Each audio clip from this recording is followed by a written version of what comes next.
Assalamualaikum warahmatullahi wabarakatuh. Welcome, ahlan wa sahlan di Azza Channel.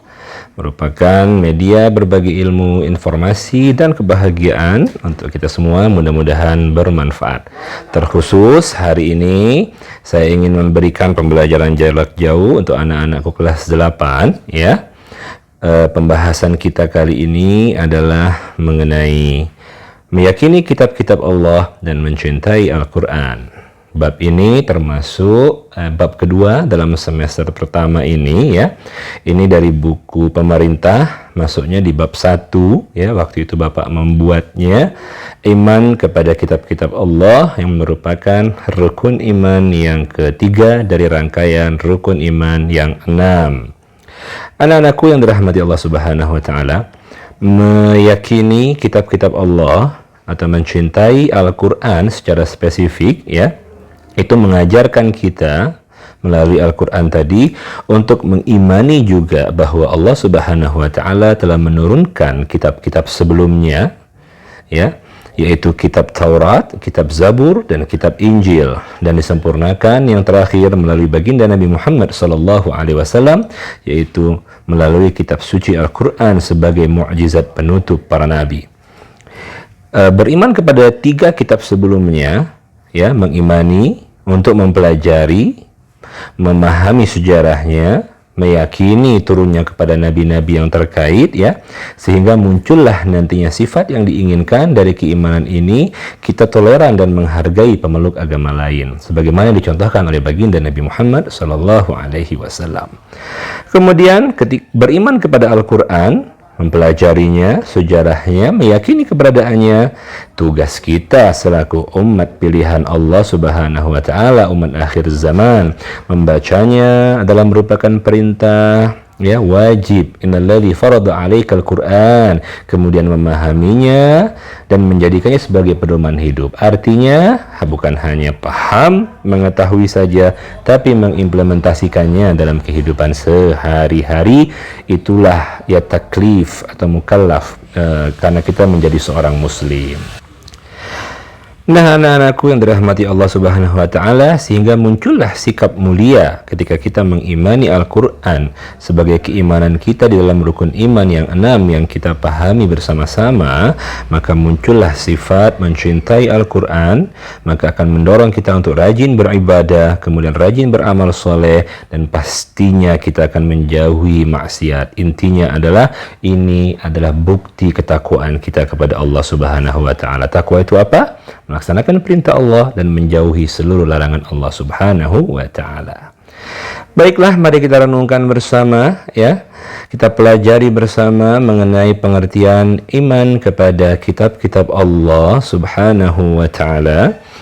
Yang pertama, melalui pengertian ini, iman kepada kitab Allah berarti belief, percaya dan yakin dengan sepenuh hati bahwa Allah Subhanahu wa taala telah menurunkan kitab-kitabnya kepada para rasulnya. Ajaran yang terdapat dalam kitab tersebut disampaikan kepada umat manusia sebagai pedoman hidup agar dapat meraih kebahagiaan dunia dan akhirat.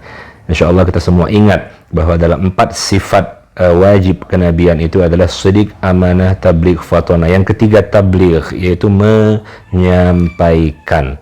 Maka mustahil Rasul yang membawa syariat agama yang ada kitab ini disampaikan Allah kepada mereka alaihi mussalatu wassalam ini, mereka bersifat kitman. Kitman itu adalah lawan dari tabligh. Apa? Menyembunyikan atau tidak mengajarkan.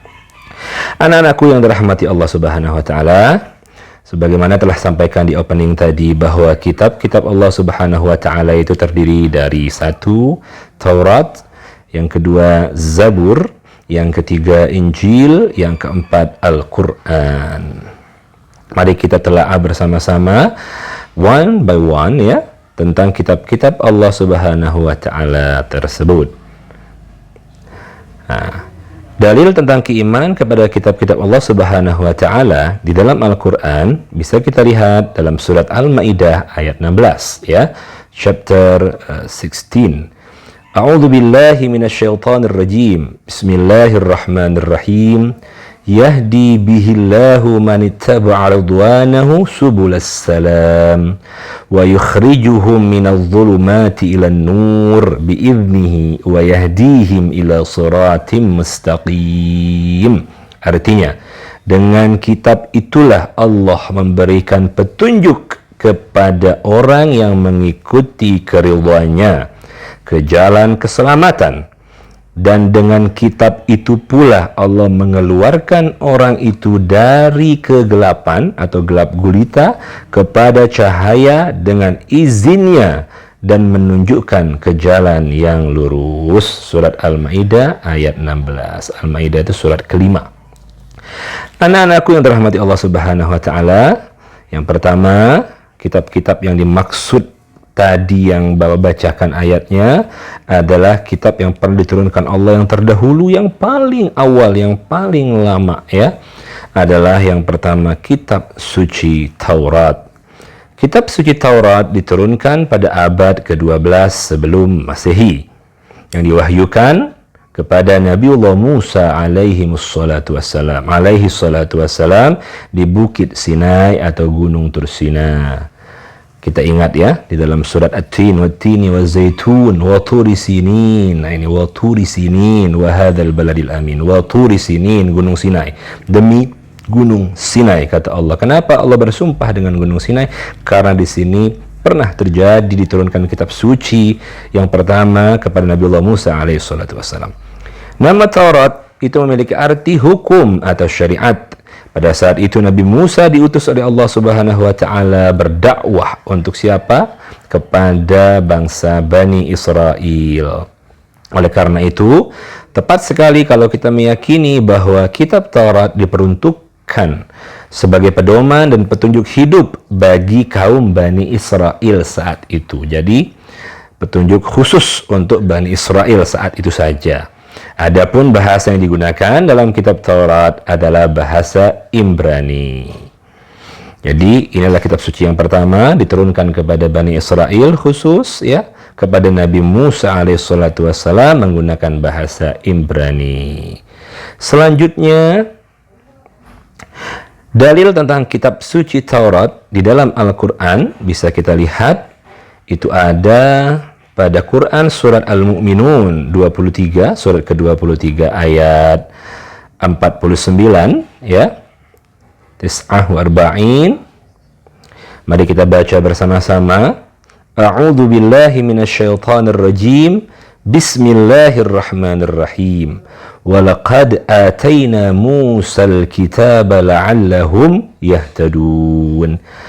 Artinya, dan sungguh telah kami anugerahkan kepada Musa kitab Taurat agar mereka Bani Israel mendapatkan petunjuk. Al-Maidah, mohon maaf, Al-Mu'minun ayat 49. Nah, selanjutnya adalah agar kita memahami apa saja ajaran-ajaran yang diajarkan di dalam kitab suci Taurat, diantaranya adalah satu, perintah mengesahkan Allah Subhanahu wa taala. Kitab suci pertama yang diturunkan oleh Allah Subhanahu wa taala kepada Bani Israel pun yang pertama isinya adalah perintah mentauhidkan Allah, bahwa memang dari sejak dahulu Allah telah memerintahkan kepada Bani Israel bahwa Allahu Ahad, Allah itu satu. Lam yalid wa lam yulad, tidak beranak dan tidak diperanakkan. Jadi tunggal, ya, Tuhan yang tunggal, Tuhan yang esa, tidak ada anak, bapak, ibu Tuhan atau dewa-dewa yang lainnya yang diyakini dalam syariat yang benar. Jadi sejak Taurat diturunkan sudah ditegaskan bahwa Allah itu Ahad. Yang kedua, ya, larangan menyembah patung dan berhala, bahwa perintah tidak boleh berbuat musyrik, menyekutukan Allah, sudah ada dasarnya pada kitab Taurat. Yang ketiga, larangan menyebut nama Allah dengan sia-sia. Allah adalah nama Rabbul Alamin, Tuhan pencipta alam semesta seluruhnya. Maka menyebut nama Allah tidak boleh dengan kesia-siaan. Mungkin Saat ini kita bisa memahami gampang sekali manusia bersumpah palsu atas nama Allah, atau mungkin berani bersumpah palsu dengan nama Allah untuk menutupi kebohongannya. Contoh, demi Allah saya tidak mencuri, demi Allah saya jujur, padahal dia mencuri, padahal dia berbohong. Na'udzubillah min dzalik. Yang keempat, perintah mensucikan hari Sabtu. Karena Bani Israel pada masa Nabi Musa, hari sucinya yaitu hari Sabtu atau hari Sabat disebutnya ya. Hari Sabtu. Yang kelima, perintah menghormati kedua orang tua. Masya Allah. Orang tua tetap dijunjung tinggi. Jangankan dalam syariat Islam yang hari ini kita pahami, dalam kitab suci Taurat pun perintah menghormati orang tua masuk dalam salah satu perintah-perintah ketaatan Bani Israel yang harus dijalani dalam syariat agamanya. Kemudian yang keenam, dilarang membunuh sesama manusia. Ya. Bahkan dalam Al-Quran pun dijelaskan kita tidak boleh membunuh sesama manusia. Membunuh satu manusia dalam Al-Quran disebutkan sama saja membunuh seluruh manusia di muka bumi. Barang siapa yang menjaga satu nyawa, maka dia menjaga seluruh nyawa di muka bumi. Begitu prinsip Al-Quran. Jadi memiliki kesamaan ya dengan ajaran-ajaran syariat terdahulu. Yang ketujuh, dilarang berbuat zina. Nah, ini kita pahami bersama. Kalau dalam Al-Quran, mendekatkan diri dengan perbuatan zina saja dilarang. Wala taqrabu zina. Jangan mendekatkan diri dengan perbuatan zina. Artinya anak-anak Bapak yang mengetahui mengenai makna zina di sini adalah mohon menjaga diri baik-baik. Jangan sampai kalian yang masih kelas 7, kelas 8, kelas 9 ini masih terlalu muda belia. Kalian semua melakukan hubungan dengan lawan jenis atau yang namanya berpacaran. Selanjutnya, dilarang mencuri. Ya, dilarang mencuri. Ini termasuk kategori larangan-larangan dalam syariat Islam pun ada ya. Tapi mencuri pun telah ditetapkan dalam hukum kitab pertama. Jadi hati-hati ya, dilarang mencuri. Kemudian yang 9, dilarang menjadi saksi palsu. Kemudian ke-10, dilarang mengambil hak orang lain. Nah, anak-anakku sekalian, prinsip 10 ini atau disebut dengan Ten Commandment ini ya, ini merupakan prinsip-prinsip dasar syariat yang ditetapkan Allah Subhanahu wa taala kepada Nabi Musa alaihissalam untuk dilakukannya hukum ini kepada kaum Bani Israel pada masa tersebut. Anak-anakku yang dirahmati Allah Subhanahu wa taala, selanjutnya ya, kita lihat yang kedua mengenai kitab suci Zabur. Zabur ya. Zabur diturunkan kepada abad ke-10 sebelum Masehi. Jadi kalau berbicara abad sebelum Masehi itu menurun ya, dari yang terbesar dulu angkanya sampai kecil 1 Masehi nanti ya. Nah, 12 sebelum Masehi kitab Taurat, 10 sebelum Masehi adalah kitab suci Zabur. Diturunkan kepada Nabiullah Daud alaihi salatu wassalam kepada bangsa Bani Israel ya, umat Yahudi lagi, di mana di daerah Yerusalem. Adapun kitab ini ya ditulis dengan bahasa Kibtiyah ya, atau bahasa Kibti. Dalilnya mari kita buka bersama-sama, ada dalam surat Al-Isra ke-17 ayat 55 yang berbunyi a'udzubillahi minasyaitonirrajim bismillahirrahmanirrahim wa ataina Dawuda zabura, yang artinya dan kami memberikan kepada Daud, mewahyukan kepada Daud alaihissalam kitab suci Zabur. Surat Al-Isra ayat 55. Ananda yang dirahmati Allah Subhanahu wa taala, para ashabil kiram, pokok-pokok ajaran kitab Zabur adalah yang pertama mengajarkan tentang ibadah.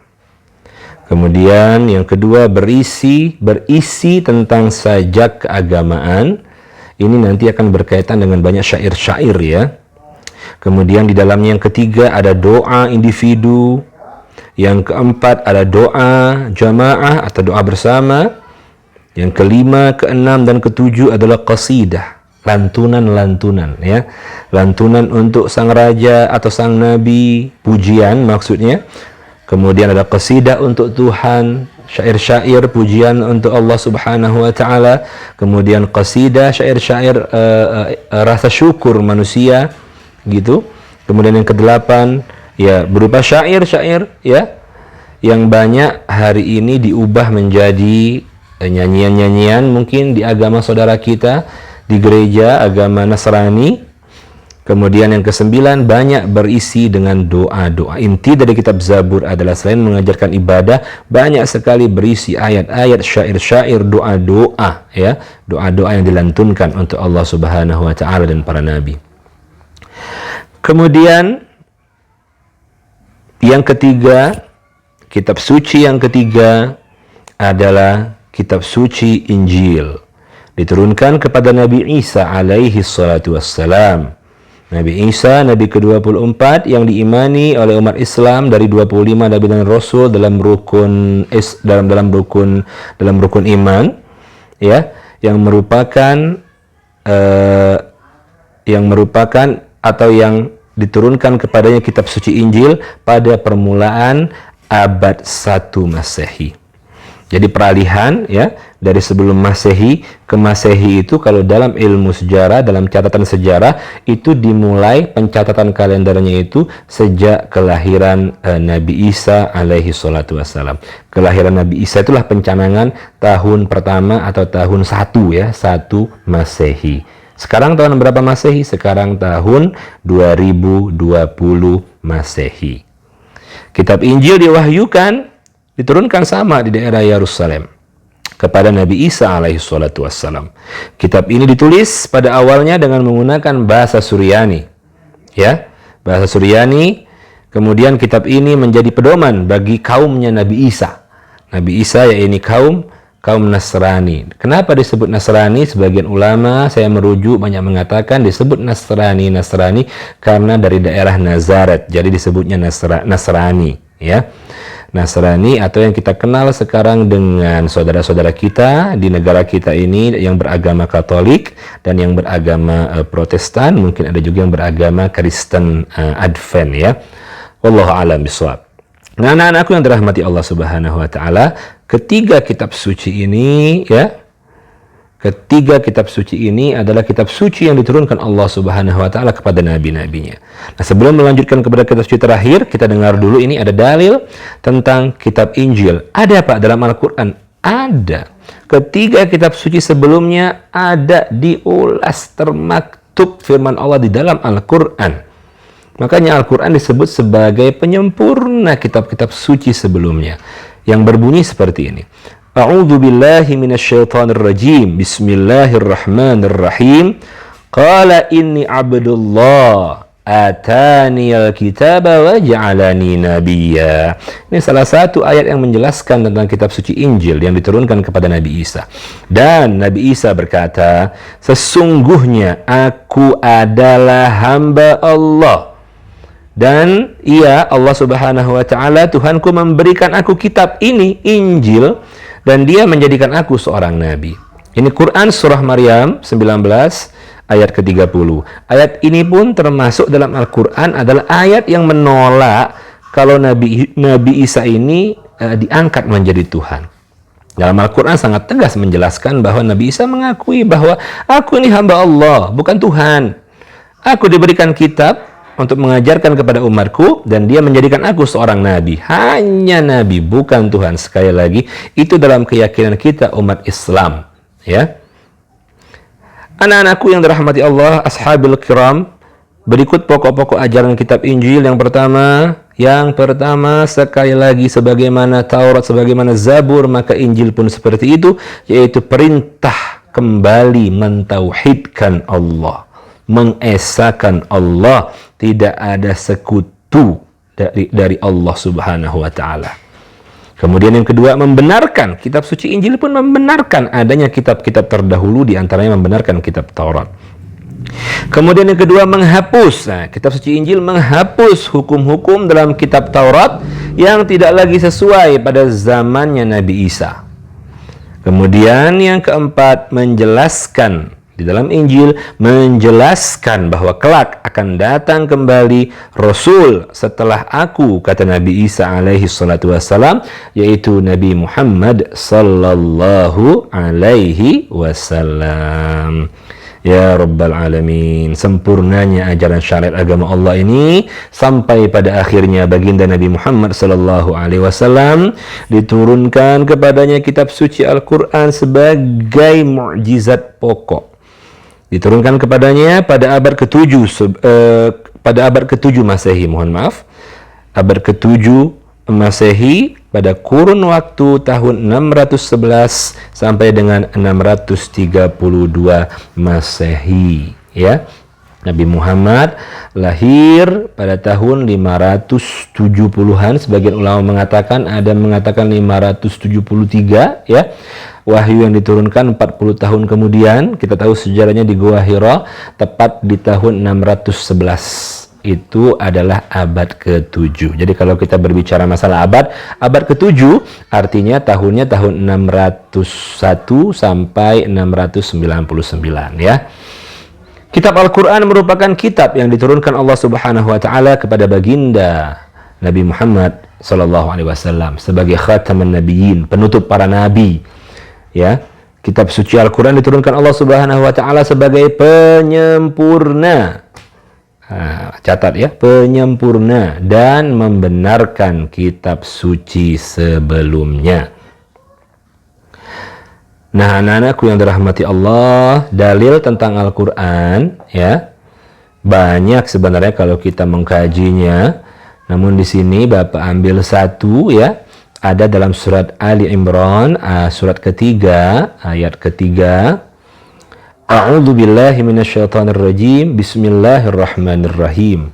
Nazzala 'alaikal kitaba bil haqqi musaddiqan lima baina yadayhi wa anzalat taurata wal injil. Dan dialah Allah Subhanahu wa taala yang menurunkan Al-Qur'an kepadamu wahai Muhammad yang mengandung kebenaran. Juga Al-Qur'an membenarkan kitab-kitab sebelumnya dan menurunkan, Allah Subhanahu wa taala menurunkan kitab suci Taurat dan Injil, ya. Sebagaimana isi kandungan kitab suci sebelumnya, maka Al-Qur'an pun memiliki kandungan, ya. Apa itu? Yang pertama, sama nih dengan Taurat, sama dengan Zabur, sama dengan Injil, tauhid. Apa itu tauhid? Tauhid itu dari kata wahada yuwahidu. Ini typo ini ya, jadi tauhid. Tauhid dari kata wahada yuwahidu, menjadikan satu atau esa. Siapa? Rabbul Alamin, Allah Subhanahu wa taala. Ya, tidak ada sekutu baginya. Kemudian di dalam Al-Qur'an mengajarkan tentang akhlak atau yang kita kenal dengan budi pekerti.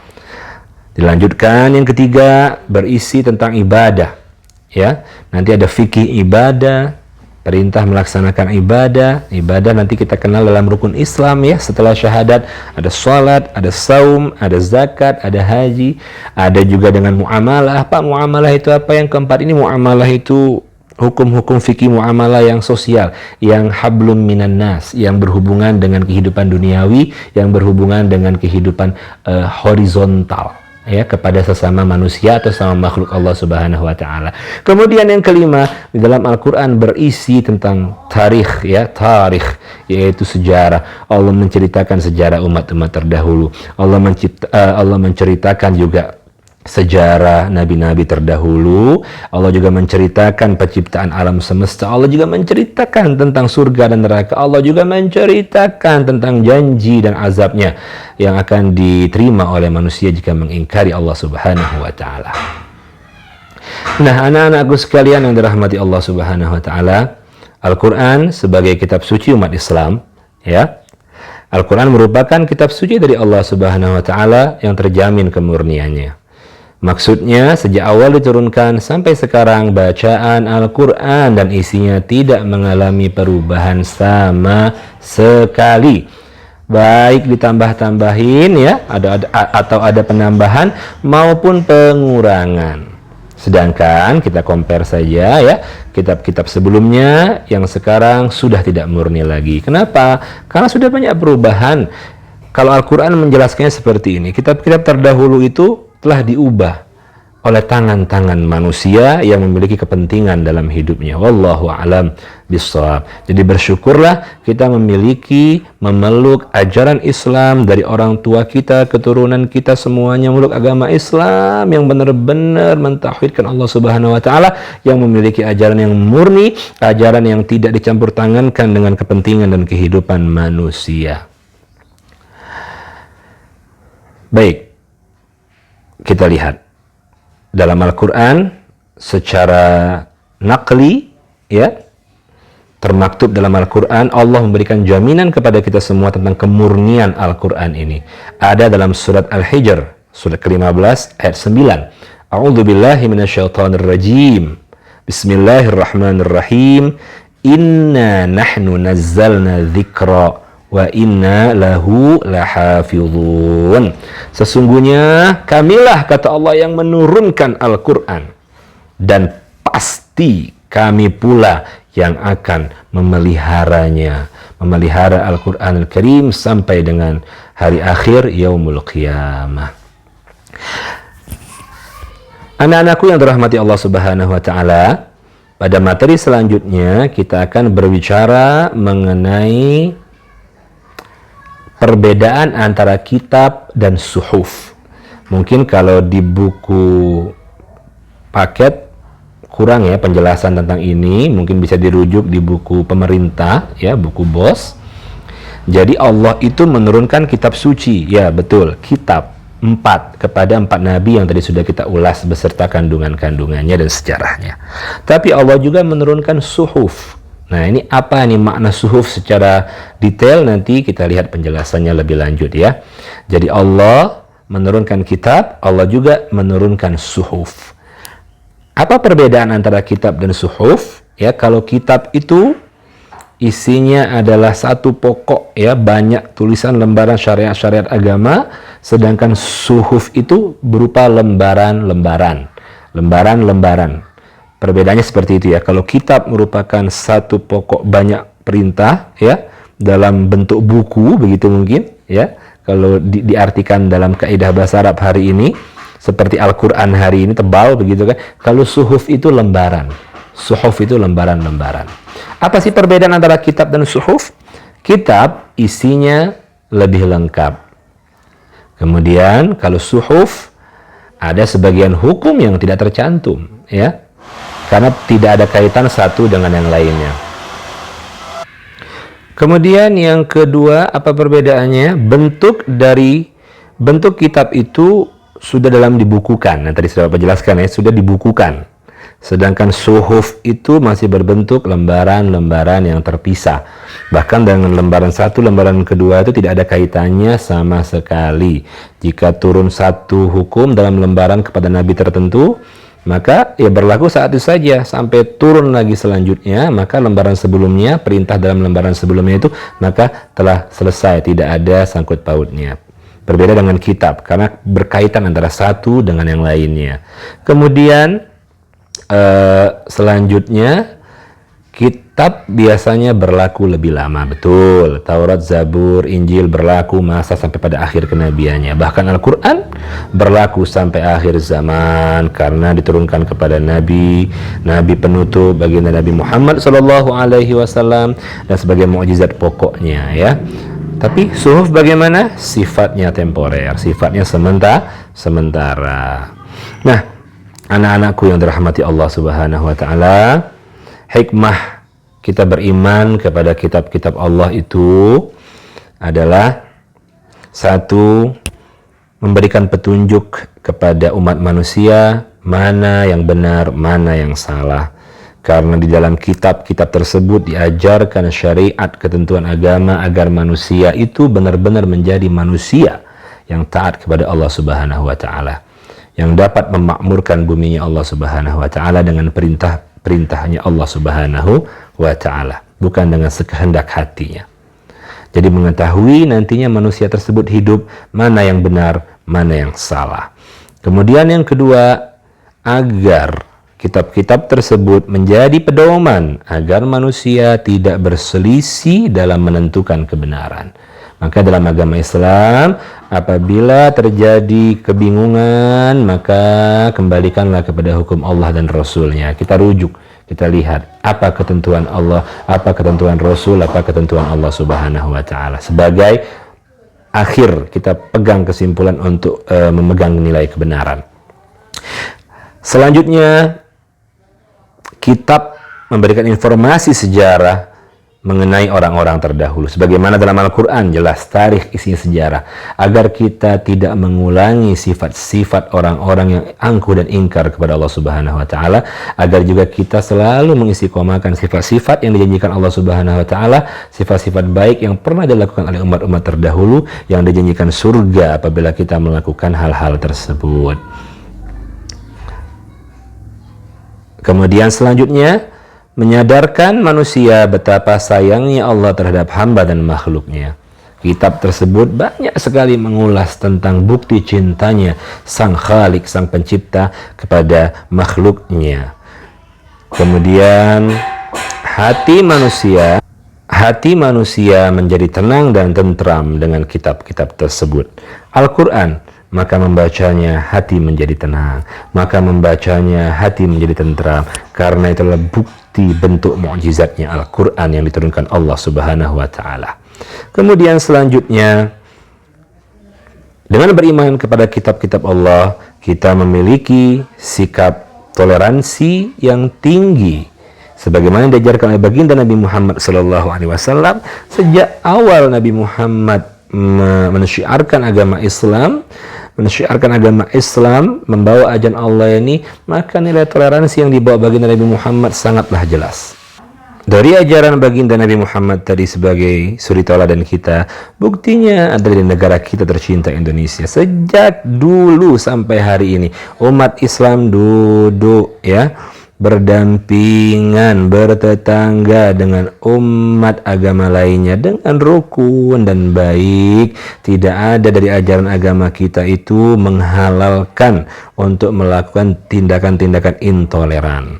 Umat Islam dengan ajaran kitabnya Al-Quran, agama Islam diajarkan oleh baginda Nabi Muhammad, sudah sangatlah jelas memberikan toleransi di negara Republik Indonesia ini, ya. Subhanallah, agama yang benar-benar membawa nilai rahmat, nilai kasih sayang, sebagaimana termaktub, wa ma arsalnaka illa rahmatan lil alamin. Wahai Muhammad, kata Allah, tidaklah kami utus engkau kecuali untuk rahmat ke seluruh alam semesta. Apa yang memiliki nilai kasih sayang, yang menanamkan nilai kasih sayang, atau pembawa nilai kasih sayang untuk seluruh alam semesta. Kemudian dengan beriman kepada kitab-kitab Allah, manusia yang beriman akan dapat membedakan mana yang benar dan mana yang buruk. Ini sebagai penutup, dan tadi di awal pun sama, ya, bisa membedakan yang benar dan yang salah. Nah, mudah-mudahan beriman kepada kitab ini dapat memberikan kita implementasi keagamaan yang lebih baik lagi. Karena yang namanya kita belajar, kita merujuk kepada kitab suci kita sebagai pedoman hidup.